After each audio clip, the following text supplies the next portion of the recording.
اللہ کہتے فلما جاء امرنا، عذاب کا وقت آ گیا، عذاب کا وقت آ گیا، اور اللہ تعالیٰ کہتے عذاب کا وقت آیا، نجینا صالحا والذین آمنوا معه برحمت منا ومن خزي یومئذ، تو ہم نے صالح کو، ان کے اوپر ایمان لانے والوں کو اپنی طرف سے رحمت کی وجہ سے ہم نے بچا لیا، اور اس دن کی رسوائی سے ہم نے انہیں نجات دے دی۔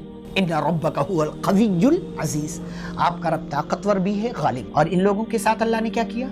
اللہ رب العالمین نے ان لوگوں کو ہلاک کیا۔ کیسے ہلاک کیا؟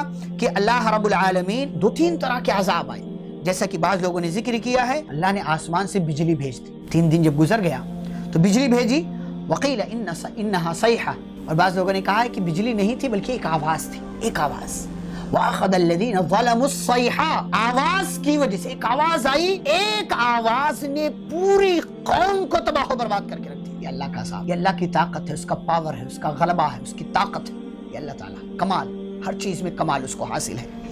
اور کیا ساتھ میں آیا؟ بعض لوگوں نے کہا کہ آسمان سے آگ بھی آئی، اور اللہ تعالیٰ نے دوسری جگہ ذکر کیا فَأَخَذَتْهُمُ الرَّجْفَةُ، ان کے اوپر زلزلہ آ گیا، زمین ہل گئی، اور زمین جب ہل گئی اپنے گھروں میں سب بالکل لاش کی صورت میں پڑے رہ گئے، اور اللہ رب العالمین نے ان تمام لوگوں کو ہلاک و برباد کر دیا، اور ان تمام لوگوں کو اللہ تعالیٰ نے ہلاک کر کے رکھ دیا۔